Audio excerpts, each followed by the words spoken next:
এতদিন গা ঢাকা দিয়ে থাকার পর অবশেষে গর্ত থেকে বেরিয়ে এলেন রাফসান্দা ছোট ভাই। রাফসান্দা ছোট ভাই সহ এমন কন্টেন্ট ক্রিয়েটরদের আগেই বয়কট করার সিদ্ধান্ত নেওয়া হয়েছিল, কিন্তু আজকের ঘটনার পর এক একজন এক এক কথা বলছে। অনেকে কন্টেন্ট ক্রিয়েটর রাফসানের প্রতি সহানুভূতিশীল হচ্ছেন। এখন আপনাদের বলবো আজকে কি হয়েছে রাফসান্দা ছোট ভাইয়ের সাথে।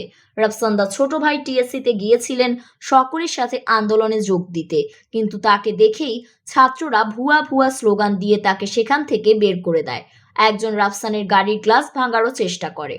অনেকে বলতে থাকে এতদিন কোথায় গা ঢাকা দিয়েছিল ছোট ভাই। তোপের মুখে পড়ে টিএসসি থেকে রাফসান্দা ছোট ভাই অবশেষে চলে যায়। অনেকের দাবি রাফসান সেখানে ইমেজ বাঁচাতে এসেছে, ফুটেজ নিতে এসেছে, আবার অনেকে তার জন্য আফসোসও করছে। একজন আন্দোলনকারী লিখেছে, রাফসান্দা ছোট ভাই আইছিল আন্দোলনে আজকে কিছু অ্যাটেনশন নেওয়ার জন্য। তার আশেপাশে থাকা ছাত্র ভাইয়েরা ভুয়া ভুয়া স্লোগানের সাথে ঘাড় ধাক্কা দিয়ে বিতাড়িত করছে। ভিডিওটা দেখে বেশ শান্তি লাগছে। কোনটা অ্যাটেনশন বাঙালি এখন সবই বুঝে। এইভাবে সব অ্যাটেনশন নেওয়া লোকেরা বেরিয়ে আসবে, এদেরকে এড়িয়ে চলুন। এরা মন থেকে চিরতরে উঠে গেছে, হোক সে ক্রিকেটার, কন্টেন্ট ক্রিয়েটর ইত্যাদি অনেকেই।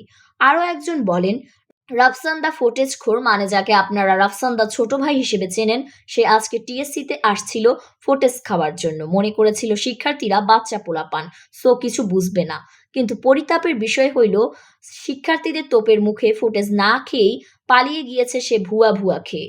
দিস ইজ ফুটেজ খোর আমি, আমার বাপ ঋণ খেলাপি। এই কথা বলো ভিডিও করতে না দেওয়ার জন্য আমরা সরি।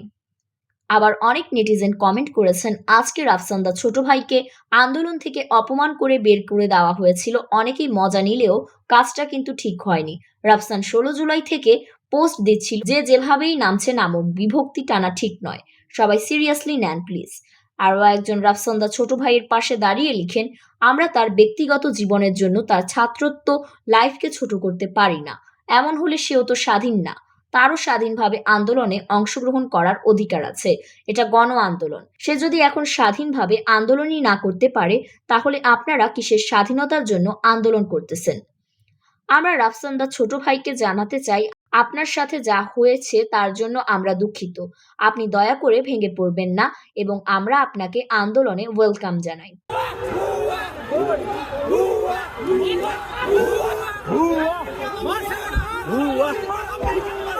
রাফসান্দা ছোট ভাই কি আসলেই নিজের ইমেজ বাঁচাতে সেখানে গিয়েছিলেন? আপনাদের কি ধারণা?